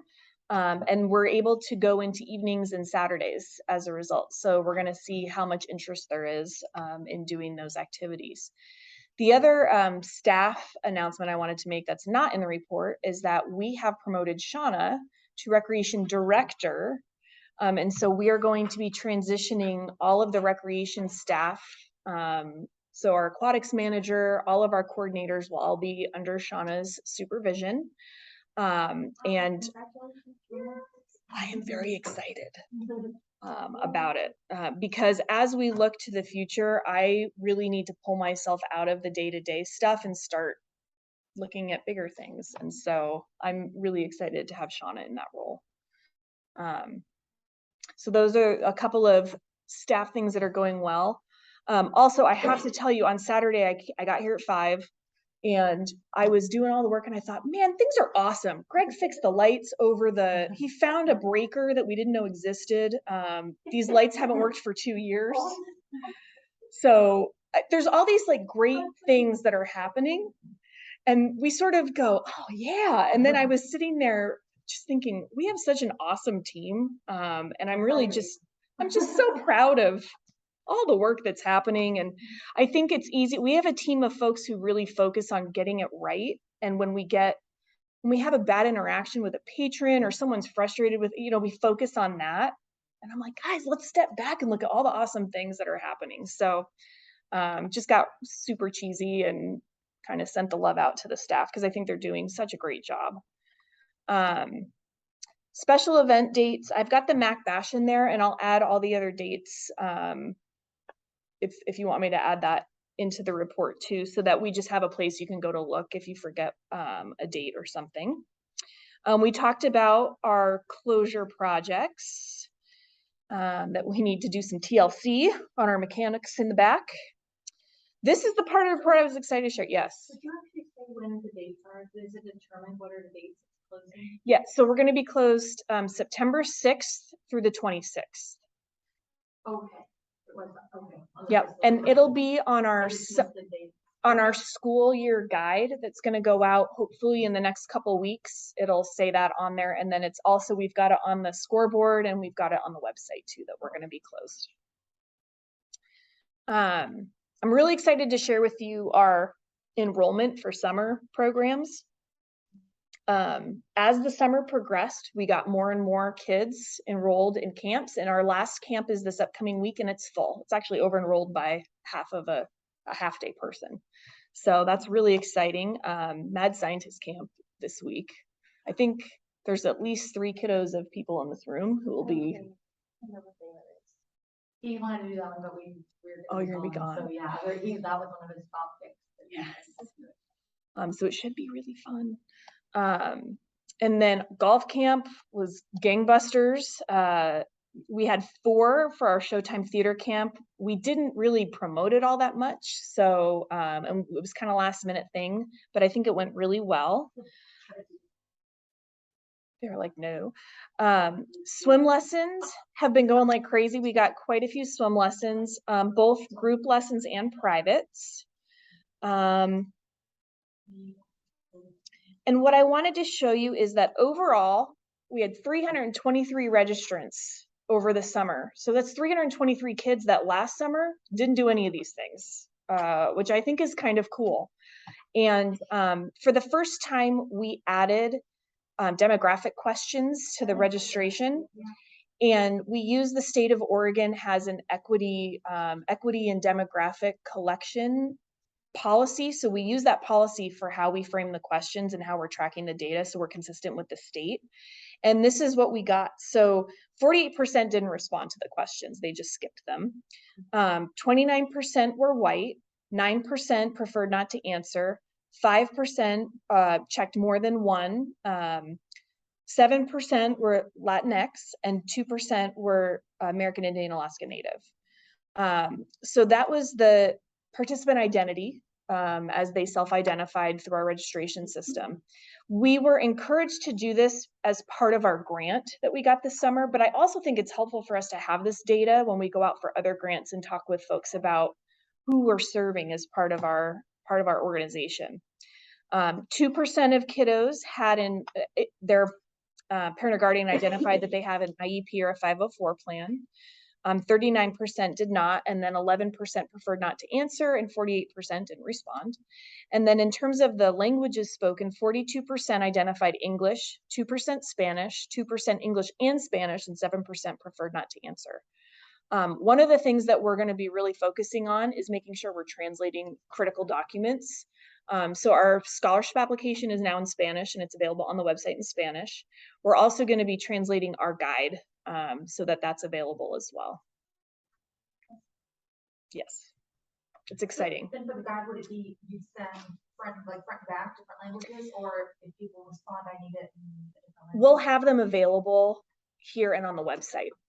Yeah, and we're gonna probably at some point move away from mailing them to everybody, but we felt like it was important to establish a couple years of doing the same thing to show consistency, and then we'll move away from that. So like, for example, last year we did 3 guides. We did a fall, spring, winter, and summer. This year, we're just gonna do a summer and a school year. So our guide that's gonna go out now is through June 30th. So that helps us too with cost, and then also with staff time creating the guide. So that's the plan. Trying to be consistent, but also flexible. Change things as we find better ways of doing them. Questions? I just have one question on the football. Because to me, it was super disappointing, the lack of, it was particularly our child's age group, but the lack of coaches that volunteered. And I guess I don't know how other rec districts handle that. And I think it's really cool that if you coach that you get the cost waived. I mean, to me, that's also a huge incentive. I also, as I read through all the coaching rules, as they get older, it does get a lot more intimidating. So I also feel like I can understand that from, you know, if you don't know a lot about football, like I also felt like, you know, personally, I couldn't just step into doing that. Like it wasn't as easy as it seems when you're more doing the plays and at the 4th grade, that kind of age group. That being said, I just was really, I don't know, I guess that's why I was really curious what other rec districts do, but I really also think it's wrong to, like, I don't know how many ended up, for instance, in that age bracket signing up. I mean, I know that there's 2 coaches at least, because otherwise you wouldn't have sent out saying it was canceled.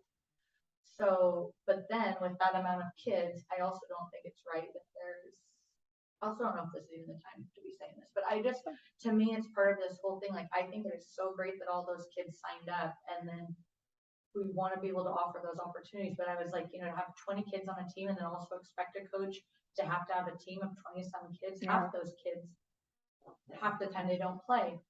And again, it's not about like playing like my kids should be on the field. Which there are those parents even in rec district sports that are like that, but it's not fair to those other kids, I don't think. And I almost feel like then does it need to come to like a first sign up first basis, and the teams are capped? And it's all these kind of questions I was really thinking about, and I was talking about with different people, because I also think then no one's going to want to coach either, right? Who wants to coach a team of, and we had it on the last season where you had like, I don't think it was 20, but it was very unmanageable also because no one would help the coach be an assistant coach or a helper coach or partner coach, whatever. This is the tricky thing, because as a And rec it's league, so frustrating. to keep the prices low for a rec league, you can't pay coaches. You have to have volunteers, And right? I think we have an incentive that I think is very good. Every because it's district, expensive. every district struggles with this. Every single district. And there must be a time where I'm guessing at younger ages, and then as you get older, it's like an intimidation thing in certain sports or something. And I was just really trying to think like, what's the win here? Because then if you say first sign up, it's very limiting. Yep. But I so think that's wrong to also charge kids to play that are barely going to get any coaching time. Well, one of or playing time or one of the 20 things that we're looking at is that we're talking about let me go 50,000 Yeah, feet. because it's in everything, right? It's not this. We're having this conversation with the school district, with the athletic director, about how do we engage the coaches at the high school and the middle school if they do offer those sports, so that maybe either they're involved somehow or they encourage their players to get involved somehow. So that conversation's happening. Okay, great. The That other was one that my husband suggested, like, what about people that are already doing this that could involve And high schoolers or something? there are some coaches that are predisposed, like Frank, our volleyball coach, is an early adopter. He's all in, right? So he's going to do whatever he can to get kids as young as he can. But we have other coaches that maybe aren't as bought in yet. And so we're working on that from a 50,000. How do we get that message out? The other piece is, as we look at potential partnering opportunities with the middle school. So you talk about how as they get older, there might be some opportunities for us to partner with the middle school on doing some things. So that's something that Shauna is working on right now, is talking with administration at JCMS. And then we also have it to reach out to the K-8 Academy as well to see if there's some way that we can offer like a 5th, 6th, but as a middle school thing that we partner with, rather than trying to do it separately, because our tackle football, for example, didn't go because 3 people signed up, right? Part of that. But then also people didn't sign up for it. Like, Right. I almost think this is a different thing because you have so many kids that want to play, and then parents not stepping up on it. Right. And I mean, particularly in a certain age group, like I'm guessing that you look at rec districts as you go up, it trends up. Like the older, the less people want to participate. No, not necessarily. Okay. And at least what I saw in Sisters is that when people came in early and coached, they were very comfortable continuing. It's just that getting them in that first time, when they've never done it as a volunteer, is challenging. And that I think we're doing so many things to make it easy for coaches. So we've got our coaches webpage now, this whole resource thing. We've got training for them that they can do. These are things that hopefully will give people some confidence. And then also, we've got a number of teams that they've got 1 or 2 or 3, like a couple parents are like, well, I'll help if I can. And as those people help, they might say, oh, well, I could do this. So part of it too is encouraging that culture of everyone let's everybody help out. And so I think, I know I don't think like I was so impressed by the email you sent out to the coaches. Whoever wrote that, I was really impressed by the thing with all the resources. I felt like you couldn't make it much easier for someone to do it right. But it's so disappointing to me to see that you got all these kids that want to play and no one will coach it, which isn't a thing of this group necessarily to solve. It just was, I was like, I also think then should there be almost a limit or something, or then maybe if you act, because I almost feel like it enables people, right? If Mhm. you say, okay, well, there's gonna be 20 or 25 on the team, because then you still didn't have to coach, but your kids still got to play, even though they really didn't Mm. very much. But that was just something to me that, like, I don't know, maybe then more people would have said, okay, my kid really isn't gonna get to play, I will help, I will volunteer. Right. Because that's what I told Trevor.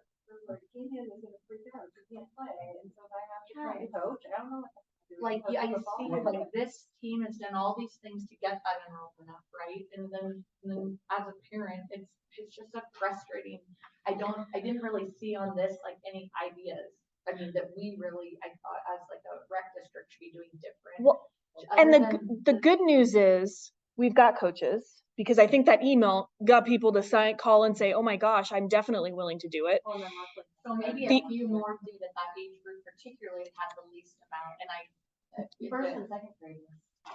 The other thing to be aware of, and this is really at a 100,000-foot level, is that there are national studies happening that volunteerism has completely gone away as a result of COVID. And so I think that we're in a time, we're in a space in our culture that we're either going to come back to volunteering, or things eventually are going to have to shift to something Right, else. That's what I was just feeling like, So- for a rec district, for all activities, so much depends on volunteering. I think that golf was a great example of Yeah. someone who completely committed his time and, again, unpaid or Oh no, he's paid.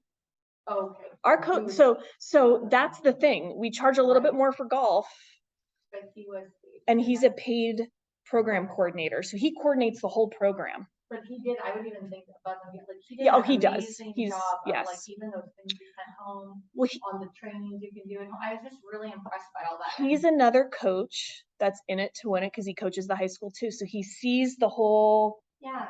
So we've got 2, and we're gonna work on getting more. And there's an athletic director now at Culver that's that same mentality that started all these basketball open camps, that hosted them to try to get the kids, I know that it's that thing, I just would like to see that when I feel like all the work that was done to get that many kids to participate. Yeah, I think But we're I'm gonna. like, oh, I think we're gonna be okay this season. I Okay. think it's gonna be fine, and I think that well, they the still must have done it the that way. approach that Shauna took really, I think it did it. And one of the things that I heard from coaches in the years that I was heading it up is we have to create a culture of where parents are supporting the volunteers. Yes. Because a lot of times parents, they're like, I love the kids, I love the sports, but I'm doing the best I can and giving my time. And I hear parents, well, this guy doesn't know anything about this sport. What are they doing? What is she doing? And we have to, as a community, create that culture that we want to get them prepared and have a good experience until they get to high school. And then they can compete at a top level and hopefully hang some banners.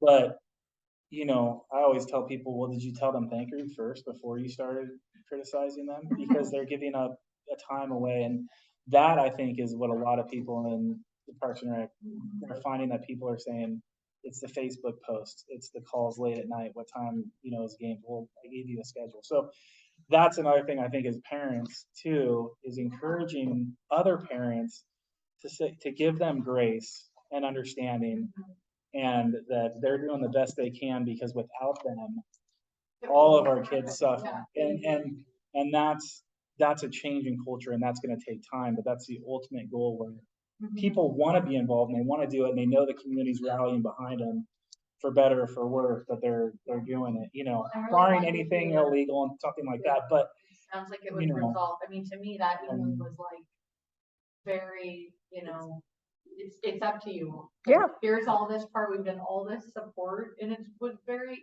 I thought, supportive, like all the resources and all the things, and Anna's doing a great job. it was like, I thought, one of the best communications, so I'm really glad to hear that was the result. It just was concerning to me. Let me tell you the latest problem is that Frank has built the volleyball program so big that too many girls tried out and they had to do major cuts. For volleyball. Having club volleyball here soon. Yeah, but like Oh, my wow. exchange students had to turn out and like immediately got cut. and they cut a lot of people. He built it up so much, everyone loved it. But it's like created a problem on the other end where they have like too many people. Well, maybe And that they ends can't- up helping our programs with club, and then Sean is also looking at creating a rec league, so. Or a JV2, and a freshman team like we used to have when we were younger, and that's kind of gone away with the numbers, so. No, they don't have someone to coach a freshman team, he said, like, I talked to the athletic director today, I was like, in the office, and she can do cross country, and I was like, do you wanna run? And she was like, I don't really run, but sure. Why not for cross country? So she wanna be a wife. I don't think she can. She probably would. She's like, I'll do anything to get out of this house. Sorry, I guess No, that really was, to me, was like. These are an important example of the- conversations. I always thought the communications were so good from the team that the getting the enrollment up has been so good and all of these things that everyone's worked, like I see this progression of getting to this point and then I was like, We had the same feeling Yeah, as a staff. just because I thought like also, do people know about that incentive? That's why I put it in there. Because it was in there, yeah, Yeah. and we saw it and I was like, No, but we have like a support interest for it. Yeah.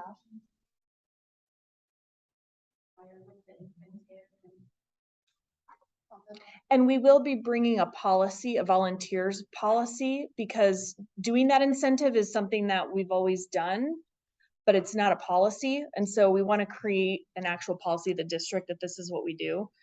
So that if we get questioned about why we're giving credits to certain people and not others, we just want to make sure we're being consistent and equitable across the board. So we'll be bringing that volunteer policy either next month or the following. That's it for my report. that was great. Especially those camps. Was had a really big turnout, it Yeah. looked like. Yep, really big jump. As a parent. Well, I guess we can move on to board member highlights. I am very excited for campus week. Wow. Manny might not quit. Canyon, I was getting out of the house. Yeah. He's also, his mom and dad.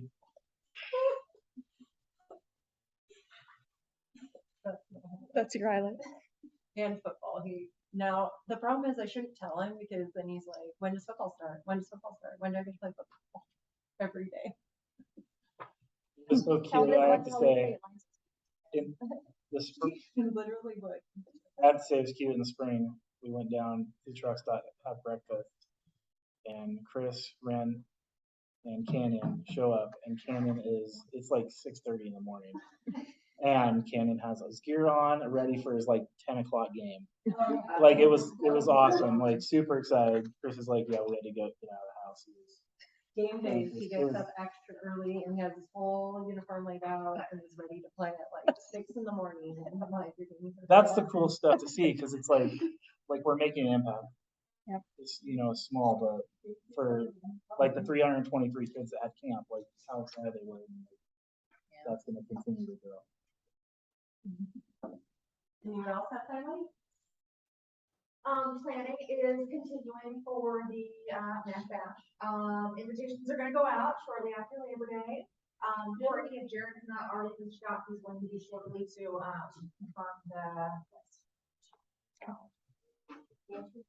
Are they using like their old mailing list?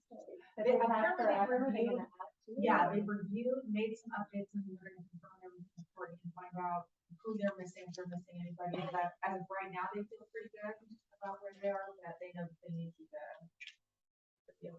That's a lot of. Is that by invitation only, or is it anybody could show up?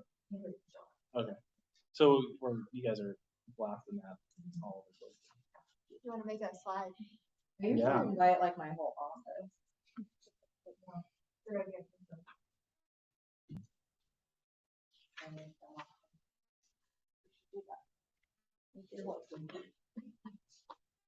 My only highlight was just, our son was in the, camp, Under the Sea camp, and he just absolutely loved it. It was his first time actually ever doing camp, any time of anything.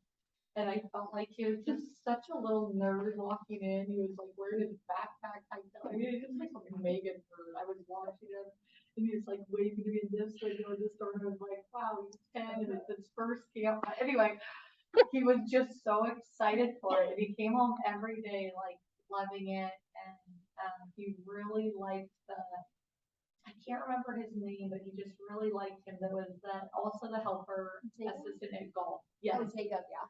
Yeah, and he just thinks he is like the nicest. Anyway, it was a great experience, and I think he was kind of like, because two of his friends weren't gonna be at it, that they were being the mad scientist, and he couldn't be in it. So, anyways, it just was overall like I think really good for him to be out of his comfort zone, and I just think having those offerings here is really, yeah, it's just really neat to have, and I didn't realize that quite a few kids did the all day camp. Well, I sang Candy Nut for half day Yeah. the first time, and he came and was so mad that we came to pick him up. He wanted to stay. Yeah, he wanted to stay, so we had to sign him up for the rest of the school day. So, Tell your friends and we'll fill them all up next year. Yeah. Or people that sign up for 1 week and then they're like, they don't like the sliders, they're coming back every, like, they came to school this week and haven't left. Yeah. oh, that was so great. Yeah. I don't know. Anyway, I thought it was neat how it was a mix of indoor and outdoor things and crafts, and then they loved the swimming, and anyway, I just thought it was a really neat first camp experience.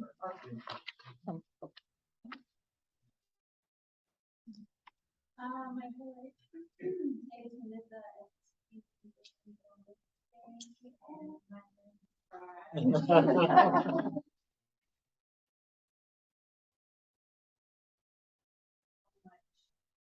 at the end of the day. I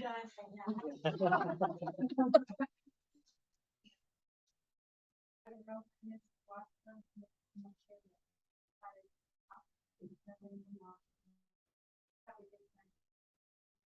Perspective, I guess, of some things I had no idea. So I did learn a lot that it was.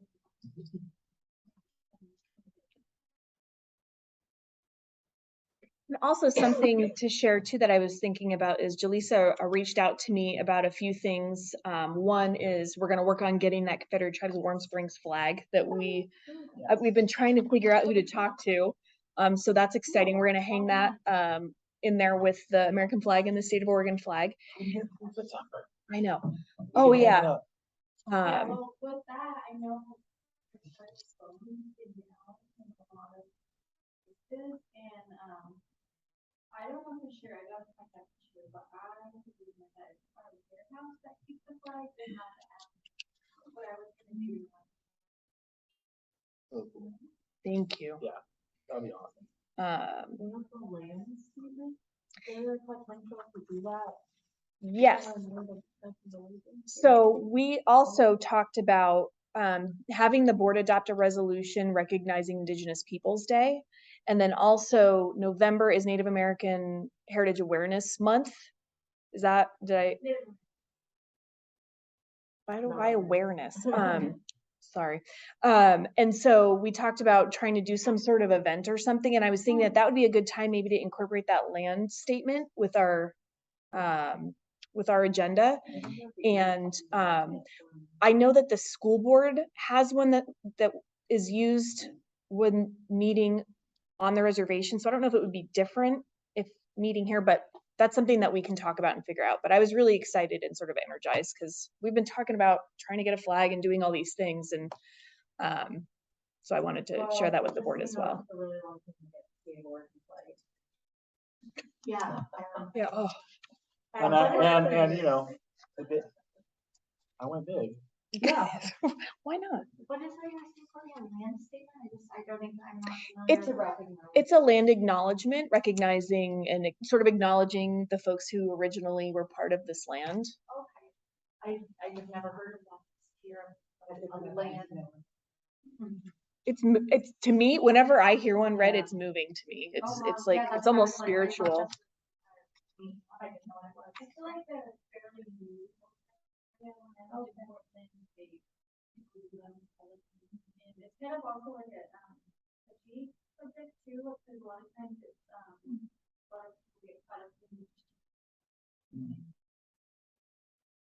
So it's like there's more to it than just reading. Reading. Yeah, Saying saying something. Yeah, it's more, adding.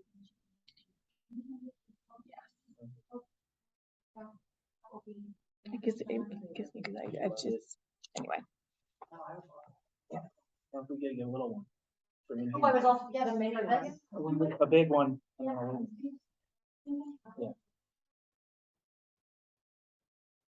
It's new, it's like tiny, it's like kind of a little bit different. I don't see mine to be there. All right, so we have a special meeting on Monday, Yeah, so next. At meeting will be 6:30. Monday, August 29th. 29th. And that's at 6:30. And we'll be done at 8:13.